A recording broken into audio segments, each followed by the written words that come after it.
pour ceux qui ne connaissent pas, je fais un résumé rapide, parce que sinon tout le monde va dire, le résumé revient souvent. Donc cela fait 13 ans, c'est la 14e année que Jésus vient me visiter, qu'il est venu me chercher tout d'un coup, me montrer son beau visage avec son beau regard, me parler, puisque je l'entends en français à travers des locutions, et puis me dicter ce qu'il appelle le message de tendresse, le message de conversion des cœurs. Ce message-là, Jésus le donne dans son immense amour, comme un trésor pour notre temps, pour nous ramener à l'Évangile, pour nous faire comprendre l'Évangile avec le cœur, puisqu'il dit que bien souvent nous avons fait de lui un Dieu lointain dans son ciel, bien à l'écart, et il dit que c'est le temps de son retour dans les cœurs, retour profond dans nos cœurs, et en même temps retour dans la gloire. Jésus, à travers cet appel de conversion des cœurs, voudrait nous solidifier, nous restaurer, nous redonner la vérité tout entière, nous donner la lumière, puisqu'il dit que nous ne sommes jamais arrivés aussi bas dans le péché, dans le mal et dans l'aveuglement. Il dit que bien sûr, son Église ne va pas périr, mais qu'elle est en danger, parce que nous avons oublié tous qu'il est un cœur, un sacré cœur. Alors il m'a demandé, c'était en 1994, de l'aider à restaurer son Église et de ramener dans les âmes cet amour pour lui, cet amour fervent, cet amour entier, ce oui total à son cœur. À travers ce message, il nous demande de devenir des intimes avec lui. Non plus de croire que c'est quelque chose qui est réservé aux âmes sacerdotales ou religieuses, mais que c'est un trésor pour chaque âme de notre époque. Chaque petit, chaque grand, chaque tout simple ou chaque intelligent. C'est notre salut. Jésus nous dit, si je vous laissais, beaucoup d'élus même se perdraient, parce que vous avez accepté le mal avec une apparence de bien. Vous avez décidé que le péché n'était plus péché et qu'à votre époque, il pouvait être accepté. Alors beaucoup de personnes sont tombées dans la léthargie, dans l'aveuglement, ne reconnaissant plus, ne discernant plus le bien du mal. Jésus, à travers ces messages, nous révèle sa tendresse, combien il tient profondément à nous, combien il n'est pas un Dieu de livres, mais un Dieu qui est un cœur. Il voudrait que tous, nous le percevions profondément dans notre cœur et dans notre âme. Et il dit, bientôt vous verrez cette croix, ma croix dans le ciel. Un jour le ciel, ou une nuit, je ne sais pas, le ciel s'éclairera et nous verrons sa croix lumineuse et toute l'humanité la verra. Et le Seigneur nous dit, c'est un signe donné à l'humanité pour que chacun sache que Jésus est et que Jésus est Dieu. Et il dit à ce moment de grâce, qui est un moment de grâce, toutes les personnes de la terre sauront que Dieu existe. Et chacun verra son âme avec le regard de Dieu, c'est-à-dire que celui qui a endurci son cœur et qui a vécu dans le mal et dans le péché, tremblera à la vue de ce qu'il a fait, nous dit le Seigneur. Celui qui aura été un tout petit, qui aura accepté d'aimer et de répondre à sa vocation d'enfant de Dieu sur la terre, celui-là sera dans la joie. Mais tout le monde saura l'état de son âme. Alors Jésus nous dit, avant que ce temps arrive, eh bien, je vous donne cette tendresse de mon cœur pour que vous la viviez au quotidien, que vous la viviez en chaque instant. La tendresse de Dieu, ce n'est pas quelque chose d'abstrait, c'est quelque chose que chacun peut percevoir dans la prière profonde, dans la prière amoureuse, dans la prière contemplative. Et Jésus voudrait que chacun devienne intime avec lui.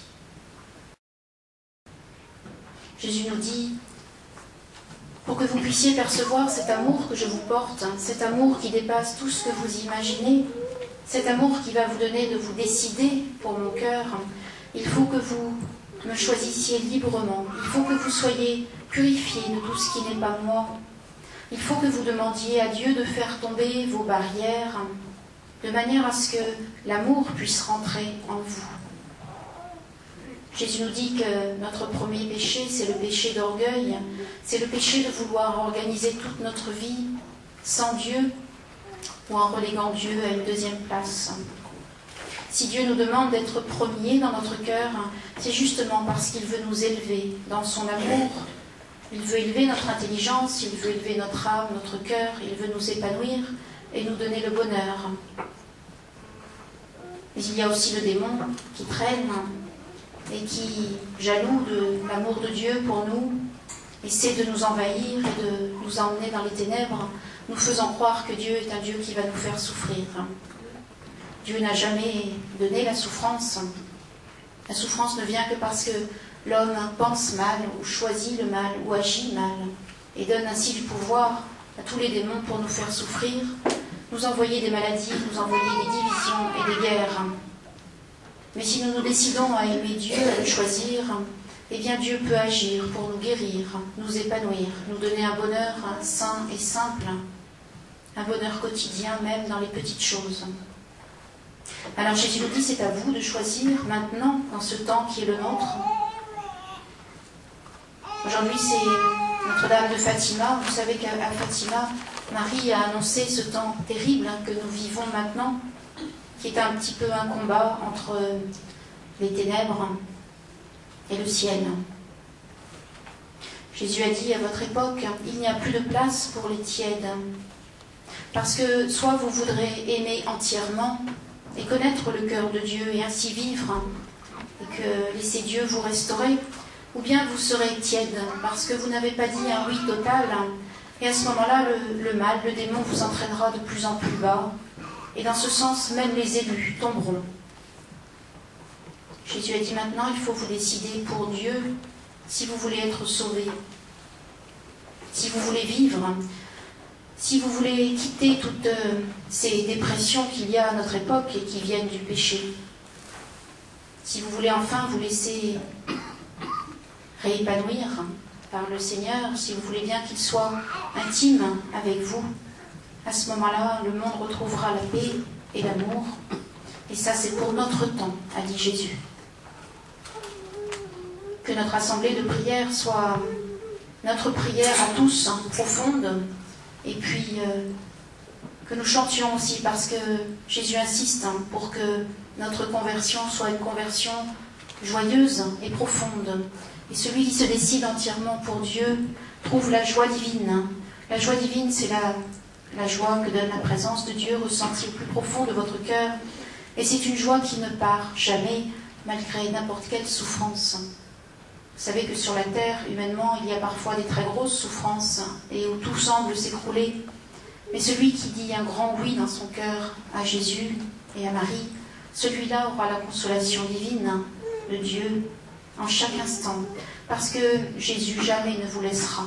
Il est fidèle éternellement. Et c'est même au plus profond des épreuves que vous sentirez sa présence, sa consolation, et qu'il rebâtira tout ce qui a pu s'écrouler dans votre vie. Jésus nous disait il n'y a pas longtemps, aime et tu trouveras la vie. Aime et tu guériras de toute infirmité de ton esprit. Aime et tu rayonneras. Aime et goûte alors ma sainte tendresse. Aime et tu t'abaisseras de plus en plus. Car Dieu aime les petits qui se donnent à lui par amour, acceptant sa divine volonté avec joie. Dieu est fidèle éternellement aux amoureux de son cœur qui le contemplent avec joie. Dieu donne sans compter à ceux qui s'abaissent dans le sourire. Qui que tu sois, choisis l'amour qui seul te donnera vie. L'amour, c'est donner son cœur joyeusement. Alors, par l'Esprit Saint, tu jubileras. Mais si tu n'aimes pas, tu te perdras, car qui n'est pas avec moi est contre moi. Dieu seul porte la vie.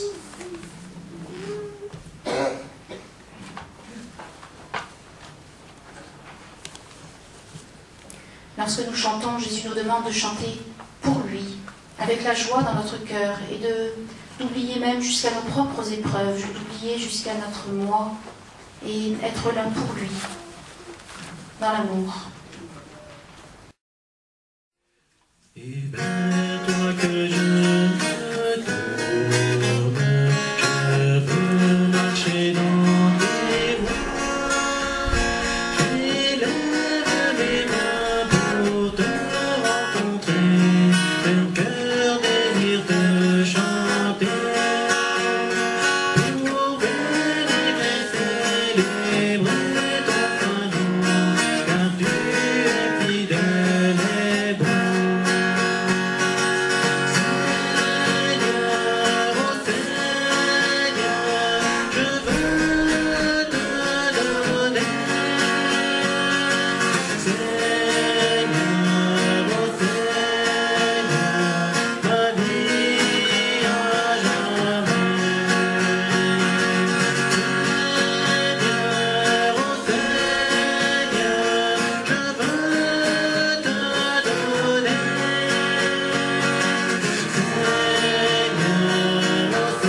nous a créés pour que nous soyons heureux sur terre en apprenant à le connaître. C'est notre première vocation à chacun. C'est de nous rendre compte que nous sommes sur la terre pour apprendre à le connaître, c'est-à-dire apprendre à l'aimer, et ensuite rayonner cet amour partout où nous passerons, à tous nos frères, cet amour qui est lié à la vérité tout entière. Si Jésus a donné ses commandements d'amour, en particulier que l'Église nous a transmis à travers le catéchisme, ce n'est certainement pas pour nous enfermer, pour nous brimer, pour nous empêcher de vivre. Mais le mal de notre monde, à travers les démons, nous a persuadés du contraire. Et maintenant, nous voulons tous faire notre volonté. Notre volonté qui vient de celle du démon, qui nous attire à faire des choses qui sont contre l'amour de Dieu, contre la beauté, contre la lumière de Dieu, et qui ensuite, quand nous les acceptons, nous rendent aveugles et surtout nous enlèvent le bonheur. Bien souvent, le Seigneur nous dit que nos jeunes qui arrivent une vingtaine d'années sont déjà totalement ou presque totalement corrompus par le péché, par le vice, et ce grâce à nous parce que nous ne les avons pas élevés dans la vérité. Ils se persuadent alors qu'ils sont dans un chemin de lumière, un chemin de bonheur, et c'est après bien des années de péché, souvent 10 ans ou 20 ans, que la souffrance arrive, la souffrance profonde de l'âme. Et c'est pour cela que nous dit le Seigneur, tous les cabinets de psychologie et autres, et je ne parle pas des sectes et des voyants, sont remplis. C'est parce que l'homme, au bout de quelques années, se trouve malheureux dans son âme. Souvent, il ne sait pas pourquoi, et il met quelques souffrances d'enfance ou de la terre. Il dit que c'est la cause de sa souffrance intérieure. Mais la cause n'est pas là. La cause est dans tous les choix que nous avons faits du mal, tout en croyant que nous avions le droit de faire certaines choses. Tout ce qui est contre l'amour de Dieu, tout ce qui est contre le bonheur profond de l'âme, tout cela, c'est ce que Jésus appelle le péché et qui blesse notre âme. Jésus nous dit que chaque fois que nous péchons, chaque fois que nous allons contre la vérité que Dieu nous a donnée, eh bien nous blessons notre âme. Ce sont des blessures que nous ne voyons pas comme des blessures physiques, mais c'est quelque chose d'encore beaucoup plus fort parce que ça blesse à l'intérieur et nous n'en sommes pas conscients. C'est alors que 10 ans ou 20 ans après, le mal-être arrive dans l'âme. Et ça, c'est le démon qui a forgé, fabriqué tout cela à cause de notre oui au péché. Alors Jésus nous dit, revenez à votre vocation, qui est donc de connaître, d'être sur terre pour connaître Dieu, l'aimer, l'adorer, et puis rayonner cet amour entièrement à tous ceux que vous croiserez. Le Seigneur nous voudrait intime avec lui. Être intime, c'est le mettre au centre de notre vie. Et cela, c'est pour chacun. Chacun peut le décider du jour au lendemain. Mais pour le décider, il faut se rendre compte de la vanité de notre vie auparavant. Et il faut passer par cette petite porte que le Seigneur appelle le repentir. Si Dieu nous appelle au repentir, ce n'est pas pour nous gronder, comme un père pourrait le faire auprès de son enfant. C'est simplement parce qu'il nous laisse libres et que si nous venons à lui, ce doit être librement, amoureusement, joyeusement. Et pour cela, il faut reconnaître qu'il est Dieu qui nous a créés par amour et que nous n'avons pas fait suivant l'amour parce que nous avons préféré notre propre volonté. Lorsque Jésus est venu me voir il y a toutes ces années, et maintenant encore, puisque je le vois chaque jour dans la prière, lorsqu'il m'a montré son visage, en même temps il m'a fait percevoir une partie de cet amour infini qu'il nous porte. C'est quelque chose de très très fort de ressentir l'amour de Dieu. Cela vous transperce, vous envahit. C'est beaucoup plus fort que lorsque n'importe quelle personne vous aime. C'est quelque chose qui émeut profondément. En plus, j'avais la joie de voir son visage avec son regard, avec son sourire, avec sa puissance et avec sa sainteté. Alors on se sent tout petit, tout misérable. C'est à ce moment-là qu'on n'ose plus lever les yeux vers lui. Lorsque Jésus vous montre ainsi son amour, que vous voyez qu'il ne vous reproche rien, mais que lui est saint et tout-puissant, à ce moment-là vous vous rendez compte de l'immensité de notre misère.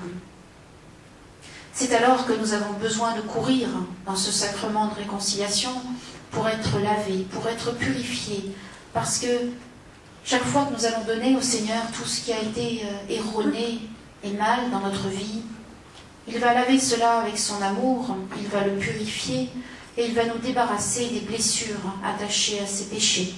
En bref, il va nous guérir.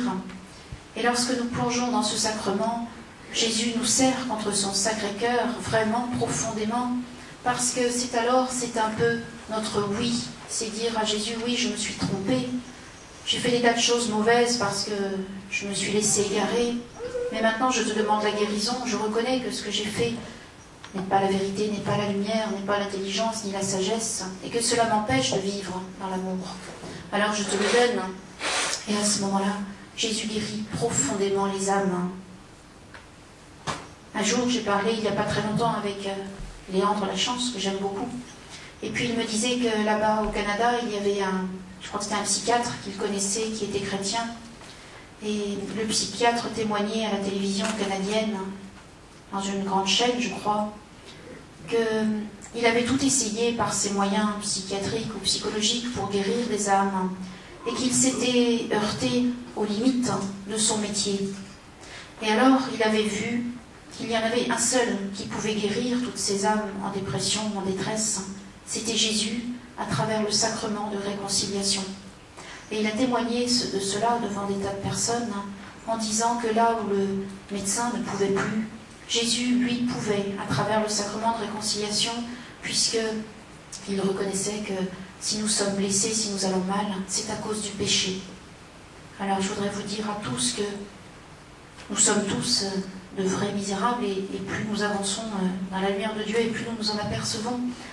Et il suffit de dire simplement à Jésus que toute cette misère que nous avons, et puis accepter de nous laisser renouveler, de changer notre vie, de changer notre attitude, de laisser notre volonté entre les mains du Père, de prendre Marie dans notre vie pour qu'elle nous conduise, qu'elle nous explique la parole de Dieu, qu'elle nous apprenne à nous laisser aimer aussi. Et puis alors, Jésus guérira profondément toute détresse intérieure. Dieu le Père est malheureux de nous voir dans de tels états, souvent de souffrance intérieure, qui viennent uniquement de nos choix de mal. C'est pour ça que Jésus, entre autres, donne ce message de tendresse. Il nous dit bientôt, tant de personnes souffriront à la vue de ce qu'elles ont fait, croyant parfois m'appartenir dans l'Église catholique, et pourtant ne servant que leur moi, que leur orgueil, que leur volonté. Jésus veut donner à chacun cet amour profond, ressenti, que chacun se sente aimé, parce que Jésus dit, quand vous vous sentirez aimé de moi, à ce moment-là, vous serez capable de décider de changer vos manières d'être, vos manières de faire. Alors c'est pour cela que la première prière, c'est déjà aller dans le repentir, et puis ensuite c'est demander à Jésus qu'il nous fasse devenir des assoiffés de son cœur. Dieu n'aime pas que nous soyons tièdes, que nous soyons des catholiques tièdes. C'est comme si vous dites à quelqu'un que vous l'aimez alors que vous n'éprouvez presque pas de sentiments, presque pas d'amour envers lui. C'est quelque chose de très triste. Dieu est un cœur, c'est pour cela qu'il voudrait que l'on l'aime avec le cœur. Et pour l'aimer avec le cœur, il faut le connaître, il faut le rencontrer. Pour le rencontrer, c'est dans la prière, dans toutes les sortes de prières qu'il nous a données, que ce soit communautaire, que ce soit dans les sacrements, et puis bien sûr la prière quotidienne, la prière silencieuse, profonde, contemplative, dans laquelle Dieu se révèle. Si chacun vous faites l'expérience de cet amour de Dieu pour vous,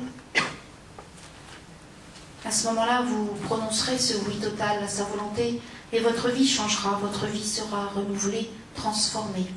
Il suffit d'avoir soif de lui et de prononcer ce grand oui. Dieu nous veut heureux, et le démon s'attache à nous faire croire le contraire. Vous savez que Dieu est toujours vainqueur dans l'âme de bonne volonté. Et Jésus nous dit, vous n'avez qu'à être des petits, tout simples, abandonnés entre les mains de Dieu. Il ne nous demande pas des grands efforts. Il nous demande simplement la bonne volonté et d'accueillir joyeusement tout ce qu'il nous donne dans sa parole de vérité. Jésus nous dit se tourner vers Dieu avec son cœur jour après jour pour le connaître intimement. Voilà le but de chaque personne qui désire rencontrer la vraie vie. Soyez des assoiffés de mon cœur, car je peux alors vous nourrir de mon Saint-Esprit au-delà de votre espérance. Devenez de vrais adorateurs qui trouvent paix et nourriture dans la contemplation du divin sacrement. Alors vous aurez l'amour en vous, que vous brûlerez de déverser sur vos frères, afin qu'ils se sentent aimés, eux aussi, renouvelés et vivifiés. Votre rencontre avec mon cœur est votre nourriture de chaque jour, car vous êtes appelés à vivre ensuite au ciel, dans mon royaume, pour l'éternité bienheureuse. Votre soif ne peut être étanchée que dans l'adoration, car dans cette rencontre, je vous fais connaître mon cœur, vous élevant au-dessus de la misère humaine. Alors, renouvelés, vous transmettez lumière et vie à mon image. Venez, enfants, et avancez dans la joie. Jésus nous parle très très souvent de ce mot joie. Il nous appelle très souvent à lui sourire. Lui sourire, c'est déjà avoir un cœur qui a accepté d'avoir confiance en lui. Si vous avez confiance en Dieu, si vous savez, si vous reconnaissez, si vous percevez qu'il vous aime, alors vous sourirez à Jésus, même au milieu des épreuves. Au bout de ces 13 ans passés avec le Seigneur, bien sûr il y a eu beaucoup de temps d'épreuves et beaucoup de joie aussi. Mais maintenant, chaque fois qu'il y a une épreuve, un souci, je sais que la première parole de Jésus va être de venir me voir, de me montrer son visage et de me dire « souris-moi ». Et on dirait qu'il le fait parfois exprès. Lorsque l'épreuve arrive, il vient, il me dit « souris-moi ». Et à ce moment-là, il me donne son sourire dans le cœur, puisque je vois le sien, et quand vous voyez quelqu'un sourire aussi profondément, avec autant d'amour, bien sûr, souvent vous souriez en échange. C'est pour nous expliquer que Dieu peut tout pour celui qui est petit, pour celui qui le choisit, pour celui qui se laisse former, élever, renouveler. Et même si toutes les épreuves de la vie sont pour chacun d'entre nous, que ce soit des pertes d'être cher, des maladies, des épreuves de la vie quotidienne, eh bien Dieu, lui, peut donner le sourire, et c'est la victoire de sa résurrection, c'est-à-dire que malgré la souffrance, il peut vous donner la joie profonde. Jésus nous dit, apprenez à prier. Apprenez à prier, ce n'est pas dire sans cesse des prières vocales. C'est être avec lui, avec Dieu, avec votre cœur. C'est peut-être lui parler tout simplement de tout ce que vous faites dans votre journée, au quotidien, sachant qu'il est là, qu'il vous regarde tous en chaque seconde, qu'il vous écoute. Cela me surprenait au début quand il est arrivé, puisqu'il parlait avec moi, puis je lui disais « Mais Jésus, tu sais tout ce que les autres âmes dans le monde pensent, tu les vois aussi en ce moment, et tu écoutes leur cœur dans la prière. » Et je lui disais « Comment fais-tu pour t'y reconnaître entre toutes ces personnes ?» Alors il souriait et il me disait « Tu vois comme le soleil éclaire partout, et le soleil voit partout. Dieu voit encore beaucoup plus infiniment. » Et il me disait « Je peux être ainsi intime avec chacun, et j'attends chacun d'entre vous. » Être intime avec Jésus, c'est déjà lui parler tout simplement, partager tout avec lui, c'est-à-dire les moindres de nos petits actes, que ce soit dans le travail ou ailleurs, le faire avec lui, le faire en partageant avec lui. Bien sûr, vous ne l'entendrez pas forcément en français comme je l'entends, mais vous l'entendrez dans votre cœur, dans le silence. Vous sentirez sa présence. Dieu a d'innombrables moyens pour se faire connaître et comprendre les âmes. Il n'y a pas forcément besoin de l'entendre en français pour communiquer avec lui, heureusement d'ailleurs. Si vous apprenez à vivre cette intimité au quotidien avec Dieu, eh bien, il renouvellera vos existences. Et puis surtout, il vous solidifiera pour cette époque qui est la nôtre. Et puis ensuite, vous utilisera pour apporter le salut à tous ceux qui se perdent autour de nous. La prière, c'est aussi évidemment un peu de prière vocale pour se mettre en présence de Dieu. C'est aussi la prière communautaire où Dieu vient tellement nous visiter lorsque nous acceptons de prier les uns avec les autres. C'est aussi vivre les sacrements profondément, amoureusement. C'est le louer aussi et chanter pour lui. Et puis ensuite, c'est trouver ce que Jésus appelle la prière silencieuse. Jésus, pour nous nourrir, a besoin que notre âme soit vide et se laisse vider. C'est-à-dire que nous acceptions d'être avec lui chaque jour, chaque matin, n'importe quand dans la journée, même 5 minutes au départ, et accepter de se mettre en silence devant lui, devant le Saint-Sacrement, mais aussi devant sa Sainte Face, quand c'est chez nous, par exemple. Se mettre devant lui par amour, aller vers lui non pas pour lui demander des tas de choses, mais simplement pour le connaître, pour qu'il nous révèle son visage, son regard, qu'il vous fasse ressentir sa présence, qu'il laisse tellement silencieux, et qu'ainsi il vous donne son Esprit Saint. L'Esprit Saint, c'est quelque chose, c'est quelqu'un d'extraordinaire, de merveilleux, parce qu'il laisse, quand il vient, toute paix, toute consolation dans votre âme. Il relève, il fortifie. C'est quelque chose de très concret.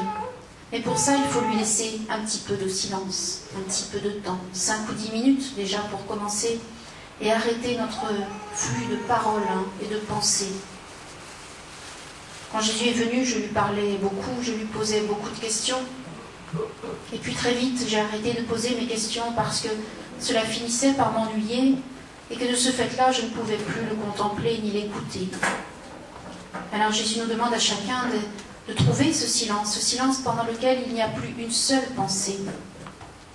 Souvent, lorsque je priais la nuit, il y a quelques années, je priais beaucoup la nuit, le Seigneur avait demandé, pendant 3 heures ou 4 heures d'affilée. Et Jésus venait, me parlait, et dictait quelques messages. Et puis au bout d'un moment, il me demandait de le regarder, puisque je le discernais. Et alors, il n'y avait plus aucune pensée dans mon esprit ou dans mon âme. Il n'y avait plus aucune parole et aucun désir de lui parler, parce que, en le regardant, tout simplement, on était comblé. C'est dans le silence total de notre âme que Jésus peut vous combler amoureusement, vous faire percevoir combien il vous aime, vous donner cette paix, donner cette intelligence du cœur aussi, qui va faire que vous ne vous inquiéterez plus pour le quotidien. C'est là qu'il va pouvoir vous former, vous révéler aussi votre mission, parce que nous ne sommes pas sur terre pour nous-mêmes, nous sommes sur terre évidemment pour connaître Dieu, mais ensuite pour le partager avec nos frères. C'est dans ces moments de silence profond que vous allez vous sentir aimé si fort par Dieu. Ensuite, l'amour va grandir en vous très très fort. L'amour qui consiste à aimer l'autre, non pas pour vous-même, mais pour lui-même. Parce que vous aurez été tellement renouvelé, comblé à l'intérieur, que vous voudrez tout de suite aller donner cet amour aux autres, afin qu'ils le ressentent, qu'ils le partagent, qu'ils le vivent, et qu'alors notre humanité change. Être comblé par cet amour de Dieu, ce n'est pas réservé à quelques personnes. Sainte Gertrude avait dit que c'était le trésor du cœur de Jésus qui viendrait pour notre époque, justement. Et si Jésus nous demande cette intimité à chacun maintenant, qui que nous soyons, c'est parce que, en même temps que cette époque de misère, de mal et de souffrance, eh bien, il y a la grâce de Dieu qui se fait plus abondante, plus forte, parce que Dieu a toujours le dernier mot, et que tous ceux qui veulent être sauvés, tous ceux qui veulent vivre et être des tout-petits, eh bien Jésus ira les chercher là où ils sont, pour les sauver, pour les renouveler, pour les faire vivre. Vivre toi, Seigneur, ton amour. Je veux marcher du séjour de ta gloire et lever les mains par ton amour, demeurer en ta présence au long des jours. Vivre en toi,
apprendre à aimer, apprendre à servir, demeurer dans la confiance et dans l'amour.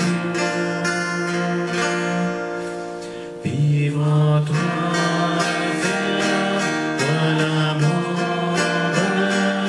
Je veux te laisser me saisir en silence, brûler de désir, t'attendre en secret, demeurer fidèle à l'ombre de ta paix. Vivre en toi, Seigneur, voilà mon bonheur. Je veux te laisser me saisir en silence, brûler de désir, t'attendre en secret, demeurer fidèle à l'amour de ta paix. Vivre en toi, Seigneur.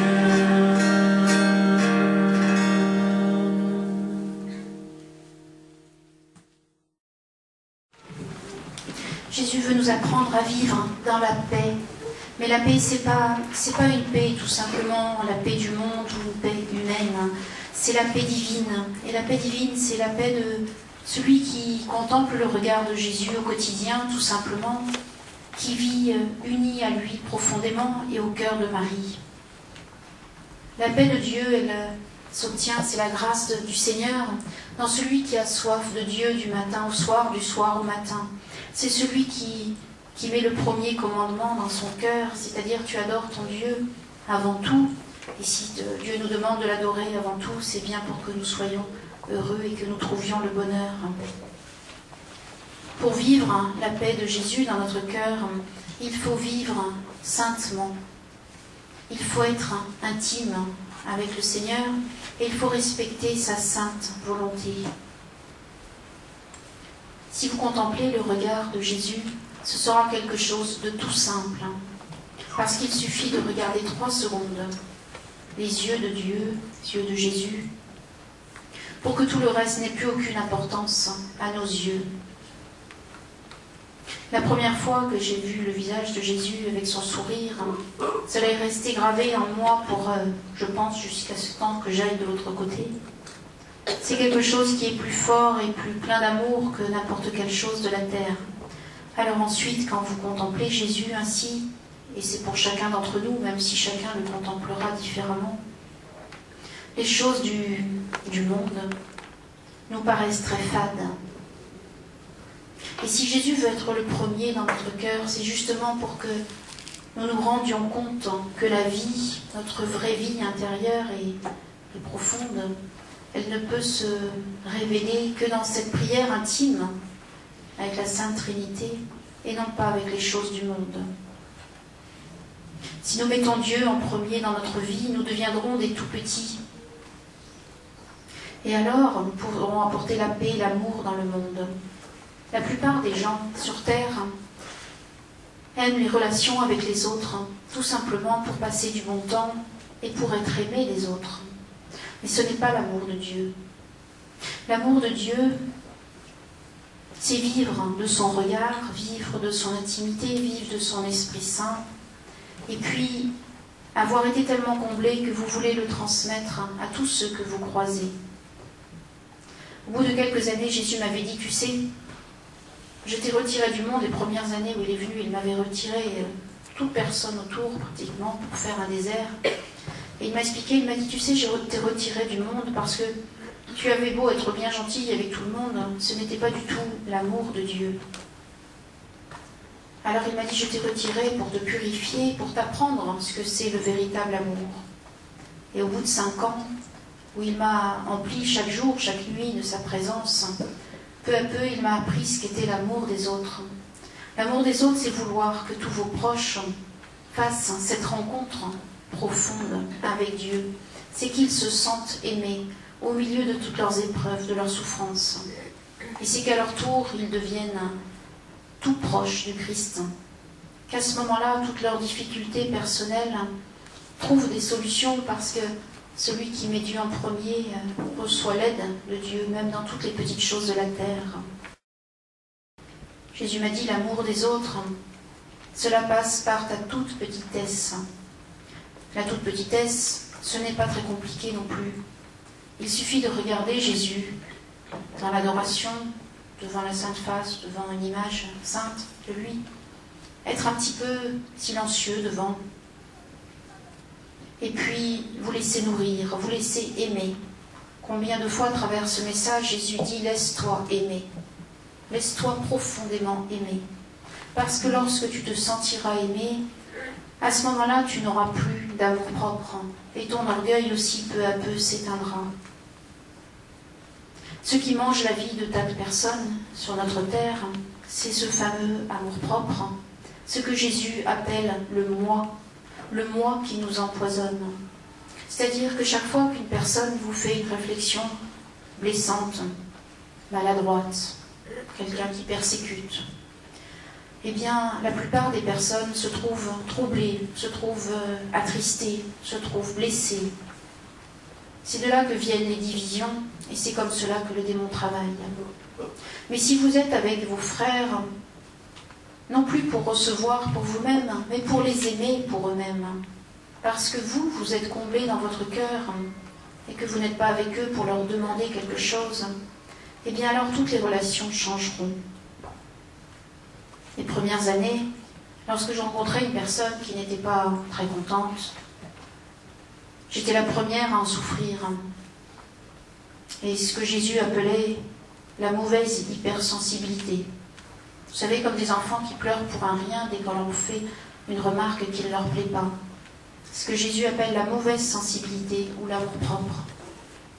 Il a dit, lorsque tu sauras vraiment aimer, tu verras que tout cela ne te touchera plus. Tu souffriras, mais ce sera pour mon cœur, parce que tu sentiras bien qu'à travers la méchanceté éventuelle des autres, c'est mon cœur qui souffre.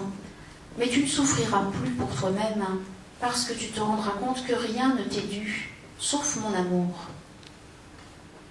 Alors, avec les années, je peux vous assurer que Dieu nous change, nous transforme, et qu'il efface ce vilain amour-propre, cette mauvaise sensibilité qui n'est qu'une complaisance sur nous-mêmes, et qui nous mange la vie, parce qu'il est bien certain que nous aurons toujours autour de nous, nous croiserons toujours des personnes qui ne seront pas d'accord. Si Jésus nous demande d'aimer nos ennemis, d'aimer ceux qui nous persécutent, c'est bien justement pour avoir ce véritable amour qui consiste à prier pour eux, à les confier à Dieu pour qu'ils trouvent la lumière, et puis malgré tout rester dans une paix extraordinaire, la paix de la présence de Dieu.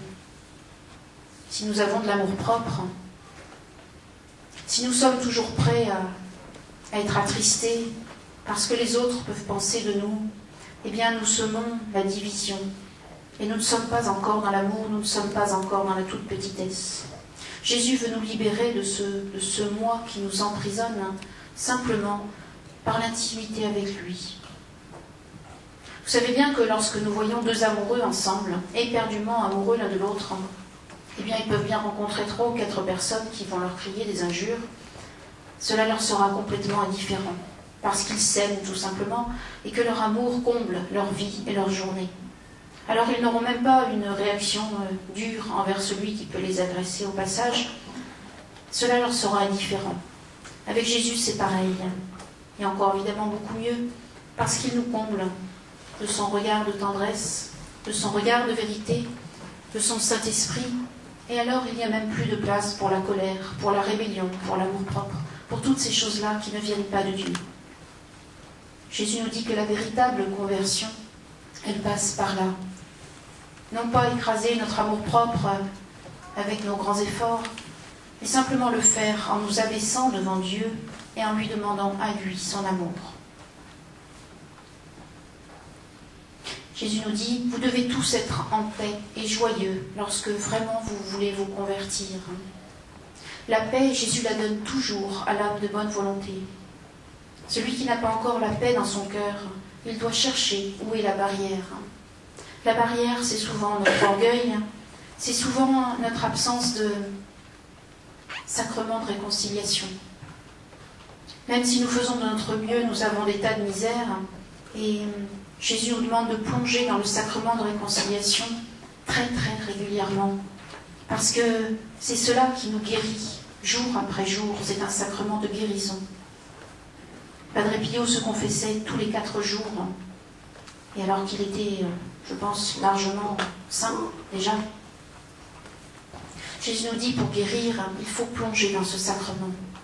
Ensuite, vous aurez la paix si vous êtes de bonne volonté et si vous décidez de changer tout ce qui ne va pas dans votre vie. Jésus dit paix à l'âme qui me consacre sa vie et son cœur, car celui qui me choisit est sur le chemin de l'éternité bienheureuse. Paix à chaque instant sous mon regard, afin que vous deveniez paix pour les autres. Celui qui prie avec son cœur, me confiant toute sa vie dans l'abandon joyeux, trouve ma paix s'il l'accueille. La paix de Jésus, elle est pour chacun. Il n'y a personne qui puisse dire un grand oui au Seigneur et ne pas être dans la paix. Personne. Parce que Jésus guérit toute détresse, toute misère. Il faut juste faire sa volonté, chasser le péché, y renoncer, aller fouiller dans notre vie tout ce qui a été contre l'amour, tout ce qui a laissé des tumeurs dans notre âme, des tumeurs de mal. Et puis ensuite, on demande à Jésus de purifier tout cela et on se décide à changer de vie. À ce moment-là, la paix est pour chacun. Jésus nous dit, pour cela, pas de bruit intérieur, pas de retour sur vous-même et pas de vaines pensées. Sachez faire le vide afin de regarder au large comme l'horizon sur la mer. Votre large, c'est mon Sacré-Cœur. Si vous regardez vers moi, vous oublierez votre misère dont je m'occuperai et vous me permettrez de vous élever. Alors, paix aux petits par leur simplicité et leur abandon. Que chaque jour soit nouveau pour vous sous le regard amoureux de Dieu. Et puis fuyez les habitudes, qu'elles soient terrestres ou spirituelles. Laissez-vous conduire avec foi et la paix sera votre compagne. Être un tout petit, ça veut dire laisser faire Jésus tout ce qu'il veut en nous. C'est abandonner notre volonté. Ça ne veut pas dire rester sur une chaise en attendant que tout se passe tout seul, bien sûr. Jésus nous demande de prier le Saint-Esprit et de faire nos choix avec sagesse autant qu'on le peut. Mais c'est aussi savoir abandonner nos propres vues sur les choses à travers la prière pour que Jésus puisse prendre toute place en nous et nous amener là où il le désire, là où sera notre bonheur. Être un tout petit, c'est s'abandonner entièrement à ce que Jésus veut. Jésus, vous savez, peut demander beaucoup de choses aux uns et aux autres. Moi, je l'entends en français quand il demande quelque chose, et il demande parfois des choses tout à fait, des choses de la terre, par exemple pour fonder cette maison communautaire, cette communauté, pour des tas d'autres choses. Et il nous demande simplement l'abandon, il nous demande, est-ce que tu veux bien faire ma volonté? Je ne t'oblige pas, mais est-ce que tu veux? Sachant que ce sera pour ton épanouissement. Il y a des personnes qui disent, moi je n'entends pas la parole de Jésus, je n'entends pas sa volonté, donc je ne sais pas ce qu'il me demande. Bien souvent, si nous ne savons pas ce que Jésus nous demande, c'est parce que nous n'avons pas envie de l'entendre. Si vraiment nous voulons le choix de Jésus dans notre quotidien, eh bien, nous le connaîtrons. Jésus nous le fera connaître. Vous savez, Jésus sait très bien que nous sommes sourds spirituellement et il sait très bien comment nous faire comprendre les choses. Jésus, quelquefois, peut me dire, tu vas ici, est-ce que tu veux bien aller ici ou ici? Du jour au lendemain, il peut très bien me dire, est-ce que tu veux bien déménager pour moi, de maison? Et puis, il attend, je suis libre de lui dire, non, Seigneur, c'est trop dur, je préfère ceci, cela. Ou oui, Jésus. Dieu nous laisse libres. Beaucoup de personnes me disent, moi, je ne sais pas quel choix faire pour telle ou telle chose importante de la vie. Mais je m'aperçois que, quand je leur demande, mais seriez-vous prêts à faire cette chose-là? Ou son contraire, si Dieu vous le demandait? Eh bien, les personnes me disent peut-être pas. Alors Jésus veut bien nous aider, veut bien nous conseiller pour aller là où il faut pour nous, là où nous serons heureux, mais il faut lui permettre. Il faut vouloir ce qu'il nous propose, mais le vouloir non pas avec résignation, comme si nous devions obéir par force, mais le vouloir amoureusement et joyeusement. À ce moment-là, il fera sa volonté en nous, sa volonté d'amour, qui n'est pas du tout une volonté dominatrice, mais une volonté libératrice. Le Seigneur nous dit, l'amour va avec la vérité tout entière. Il n'y a pas d'amour sans vérité, il n'y a pas de vérité sans amour. Il m'a dit que tant de personnes vont mal dans leur vie quotidienne parce qu'elles n'ont pas accepté toute la vérité de l'Évangile et toute la vérité du catéchisme. C'est pour cela que Jésus dit, vous devez revenir, ou venir pour ceux qui ne savent pas, aux commandements, aux 10 commandements qui sont dans le catéchisme de l'Église catholique. Malheureusement, je rencontre beaucoup de personnes qui ne savent plus discerner le bien du mal. Ce sont parfois des personnes qui communient, qui se confessent et qui pensent que tout va bien, alors qu'elles ont logé des graves péchés en elles, mais qu'elles ne le savent pas parce qu'elles n'ont pas plongé dans les commandements d'amour. Dieu ne change pas avec le temps, et ce qui était péché quand il est venu sur la terre il y a 2000 ans, cela l'est toujours. Ce n'est pas l'homme qui peut changer quelque chose à ça. Vous savez, bien souvent, on voit dans les journaux que l'Église doit s'adapter maintenant. C'est bien joli, mais nous n'allons pas changer l'amour de Dieu. Dieu est infiniment plus intelligent que nous, infiniment plus saint. Et nous, à côté, je peux vous dire que nous sommes très misérables et bien loin de l'intelligence divine. Si Jésus nous dit ne faites pas telle chose, parce que cela vous apporte la souffrance et la mort, eh bien qui sommes-nous pour lui dire le contraire? Qui sommes-nous pour lui dire Jésus, tu dois adapter l'évangile à notre temps? Cela veut dire Jésus, ce que tu as dit avant, quelque chose qui était mal, qui allait nous apporter la maladie ou la souffrance, eh bien maintenant, du jour au lendemain, parce que notre volonté est telle, eh bien cela pourrait devenir quelque chose de bon. Ce serait n'importe quoi. Alors Jésus nous dit, laissez-vous éclairer, laissez-vous apporter le discernement, et à ce moment-là, vous aurez la vraie joie dans le cœur, vous aurez le vrai épanouissement, et vous commencerez à guérir dans votre esprit, dans votre pensée, dans votre âme, et puis même dans votre corps, parce qu'il y a beaucoup de maladies qui viennent du mal de l'âme. Jésus nous dit que nous ne savons plus élever nos enfants et que nous avons peur d'eux. Nous avons peur de leur amener la vérité du catéchisme. Nous avons peur de les mettre loin de nous, qu'ils se rebellent contre nous. Et alors nous faisons des jeunes fragilisés, pas solides, mal équilibrés, parce que naturellement ils ont besoin qu'on leur donne les limites, qu'on leur dise où est le bien et le mal. Comme ils sont tentés par le mal au milieu du monde, eh bien forcément ils essaient de se rebeller, de se révolter un petit peu lorsque nous leur parlons de Dieu.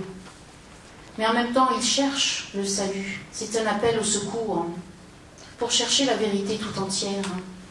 Et si nous ne sommes pas là pour leur dire « mais cela, ça va, c'est bon, c'est l'amour », et ça ne va pas, tu vas aller dans un chemin de souffrance, même si tu as l'impression d'aller dans le bonheur maintenant, dans 10 ans tu vas souffrir. Si nous avons peur de leur dire la vérité, par peur de les perdre, eh bien le Seigneur ne pourra rien faire pour eux. Bien des personnes prient Dieu d'éclairer leurs enfants, de les aider. Et Dieu me dit, tu sais, pour aider vos enfants, pour aider vos jeunes, eh bien j'ai besoin de votre aide, j'ai besoin des parents, j'ai besoin que vous leur parliez, que vous osiez leur dire. Mais vous n'osez plus rien dire. Vous êtes devenus des lâches. La Vierge Marie a beaucoup parlé des enfants aussi. Et elle nous dit, si tant d'enfants sont là maintenant, c'est parce que vous n'avez pas voulu les élever. Vous n'avez pas voulu avoir la fermeté nécessaire liée à l'amour pour qu'ils vraiment ils soient solides, ils soient équilibrés. Ils sachent où ils vont dans la vie. Ils sachent où est le mal et où est le bien. Vous avez peur d'eux. Vous les laissez faire et vous les laissez devenir la proie des démons. Et la Vierge Marie a ajouté, il vaut mieux que vous ayez l'impression de perdre un enfant qui se révolte parce que vous lui dites la vérité, Il vaut mieux même qu'il se sépare de vous, tellement il est rebellé, mais au moins vous lui gagnerez son salut. Peut-être que cela mettra un peu de temps avant qu'il revienne vers vous, mais vous lui aurez dit la vérité tout entière, et là vous pourrez prier pour cet enfant. La Vierge Marie nous demande d'avoir cet amour profond pour nos jeunes, pour nos familles aussi, parce que nous avons souvent des personnes dans les familles qui ne vivent pas dans la vérité, qui donc ne peuvent pas trouver le bonheur.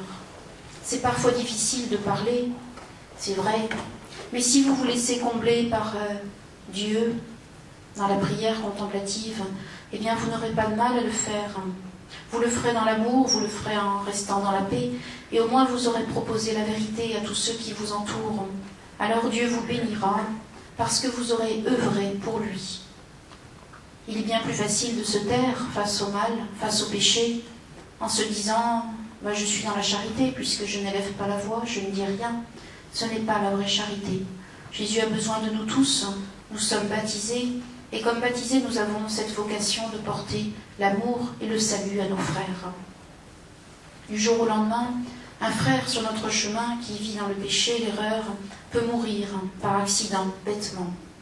Arrivé de l'autre côté, il devra être purifié très très douloureusement pour certains. Vous savez, la souffrance du purgatoire, bien sûr qu'il y a des états dans le purgatoire, il y a des états qui sont très proches du ciel, mais il y a des états aussi qui sont très proches de l'enfer. Quelle est notre responsabilité et quelle est notre douleur lorsque nous voyons un enfant qui part, qui peut être jeune encore, qui peut avoir 18 ou 20 ans, qui part de l'autre côté brutalement et qui est parti dans le péché déjà très grave. Quelle est notre responsabilité et notre douleur lorsque nous savons que de l'autre côté, il doit être purifié et qu'il souffre terriblement, terriblement, parce que nous n'avons pas osé lui dire la vérité. Alors Jésus et Marie nous disent, si vraiment vous aimez vos proches, osez leur dire ce qui est bon, ce qui est mal, osez leur dire qu'ils sont sur terre pour préparer leur ciel. À ce moment-là, vous vous réjouirez le jour où ils devront partir d'ici-là, parce que vous saurez qu'ils sont dans le bonheur. Jésus a besoin de notre aide pour le servir, parce qu'il aime tous nos enfants, tous nos jeunes. Il nous aime tous infiniment. Je lui disais l'autre jour, Seigneur, combien tu as aimé Judas. Alors que tu savais qu'il allait te trahir, tu lui as tout donné, plus qu'aux autres, peut-être. Et puis, bien que tu saches qu'il allait te livrer, qu'il dirait non, tu as continué toujours avec tendresse, avec amour, à lui proposer la vérité. Le Seigneur nous appelle à la même chose. Même si nous avons autour de nous des personnes qui refusent la vérité à cause de leur orgueil, c'est notre devoir d'essayer, de proposer, spécialement lorsque ce sont des membres de notre famille. Et peut-être qu'au bout du compte, ils réfléchiront et ils ouvriront leur cœur. Alors Jésus sera heureux parce que nous l'aurons aidé à sauver une âme. François, s'il vous plaît. Je suis tout à fait d'accord, mais moi j'ai personnellement dans ma famille des personnes qui ne sont pas baptisées. Et là, je ne sais pas comment faire. Parce que... Je ne peux pas trop parler de tout le monde là, mais ce qui est certain, c'est que les personnes qui sont pas baptisées, et que nous ne pouvons rien faire pour ces personnes-là, il y a toujours l'amour de Dieu sur elles. Et de toute façon, avec notre prière et en faisant de notre mieux, il faut avoir confiance que Jésus les éclairera et viendra sur leur chemin. Bien sûr que nous ne pouvons rien faire et pas forcer les choses, mais l'essentiel c'est que nous proposions et que nous prions.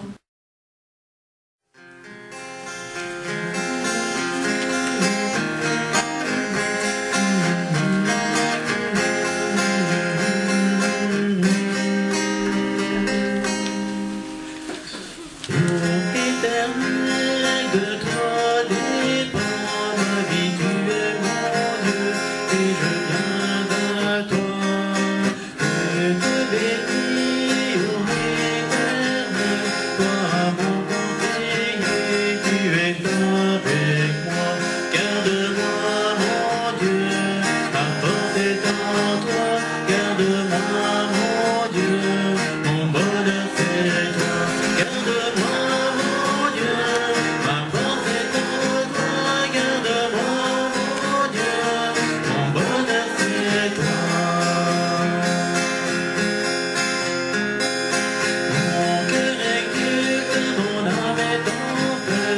ma chair repose, j'ai confiance en toi. Tu ne peux m'abandonner, tu montres le chemin, tu es toute ma joie. Garde-moi, mon Dieu, ma force est en toi. Garde-moi, mon Dieu, mon bonheur c'est toi. Garde-moi, mon Dieu, ma force est en toi. Garde-moi, mon Dieu, mon bonheur c'est toi.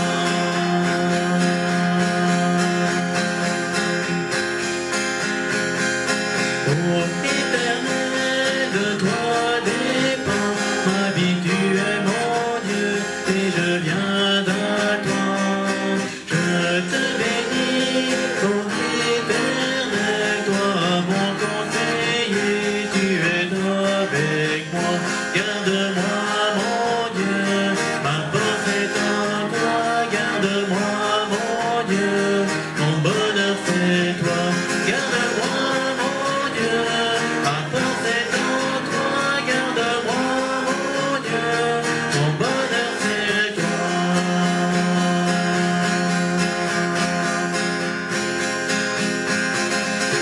Mon cœur exulte, mon âme est en fête, ma chair repose, j'ai confiance en toi.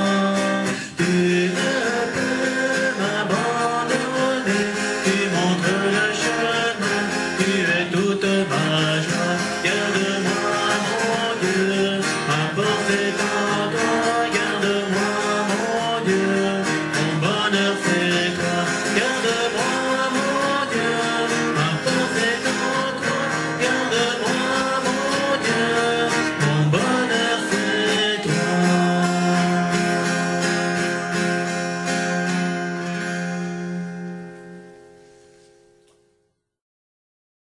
Voilà, on va tout à l'heure, dans 5 minutes, on va faire la prière de guérison pour toute notre assemblée, pour toutes nos familles, pour tout notre pays, pour tous nos jeunes, pour notre Église. Avant, je voudrais vous parler un petit peu des groupes de prière, des messagers de la tendresse de Jésus. Notre bannière est là. Et Jésus a dit à notre époque que plus nous fonderions de groupes de prière, et plus la lumière viendrait sur notre humanité, éclairant même ceux qui ont du mal à l'accepter. Jésus a comparé les groupes de prière sur une carte de France et dans le monde à des petites ampoules allumées qui s'allument partout et qui éclairent toutes un peu plus loin en se rejoignant.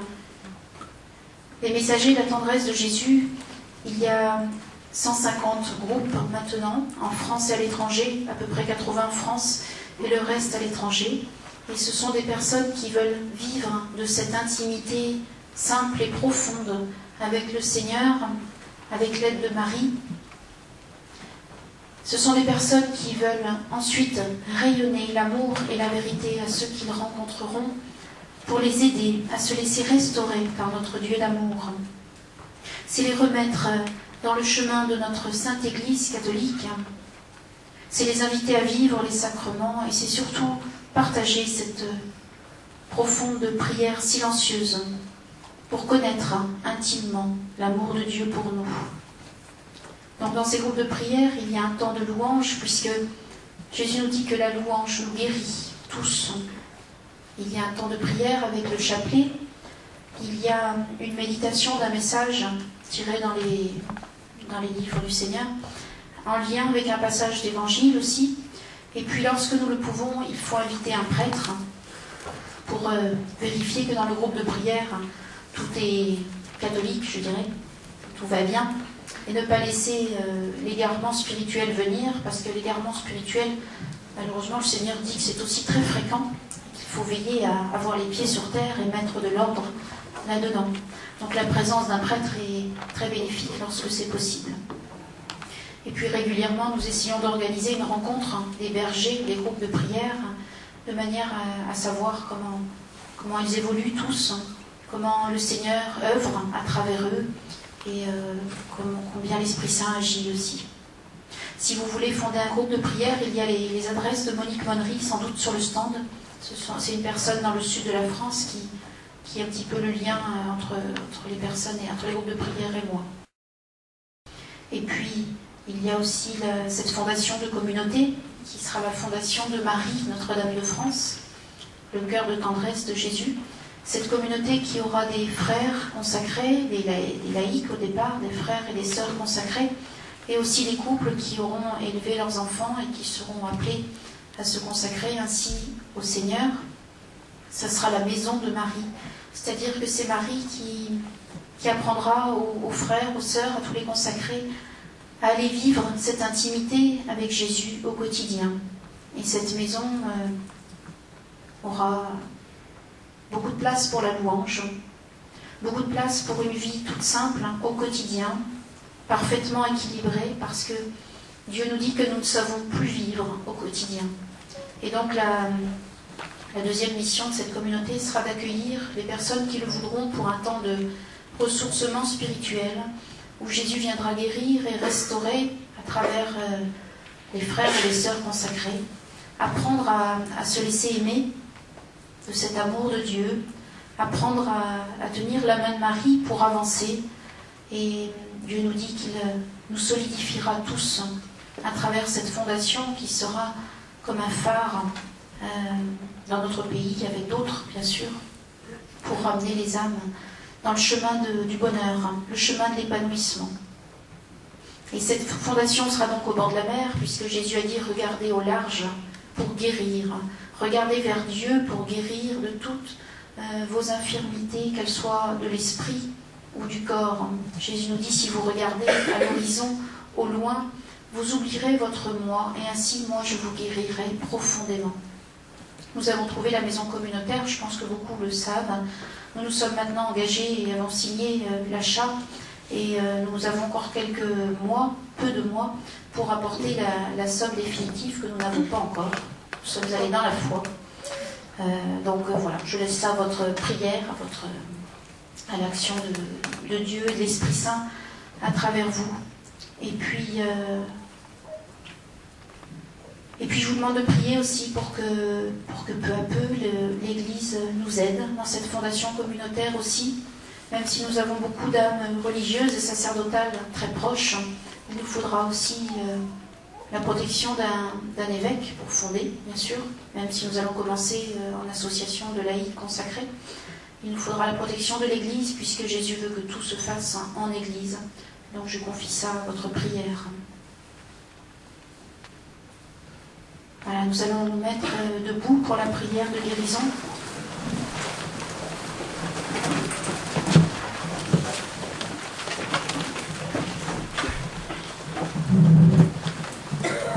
Vous pouvez demander au Seigneur tout ce que vous voulez dans votre cœur à partir du moment où vous le demandez par amour pour Dieu, à partir du moment où vous avez ce désir de oui total à sa sainte volonté et où vous êtes disposé à changer votre vie, à laisser tout renouveler par lui, à abandonner tout péché, à vouloir mettre de l'ordre dans votre vie entièrement et être sûr que l'amour de Dieu comblera tout et restaurera tout en vous. Nous prions aussi pour notre Église de France spécialement. Nous prions pour tous nos jeunes de France, pour que notre Sainte Maman du Ciel aille tous les chercher, leur donnant la lumière, leur donnant de s'abaisser devant Dieu et de retrouver la vie ainsi. Nous prions pour toutes les personnes ici qui sont malades, qui ont des problèmes particuliers. Et je prie spécialement Jésus, à travers Marie, de venir les visiter, que leur souffrance s'apaise et qu'elles se sentent profondément aimées, afin que le bonheur revienne en elles. Jésus et Marie nous veulent profondément heureux dans notre cœur, et ils peuvent nous donner ce bonheur si nous osons croire à leur bonté, si nous osons croire à leur amour. Bien souvent, Jésus dit que nous n'osons pas croire qu'il est bon, alors qu'il ne veut que apaiser, réconforter, guérir et donner toute lumière.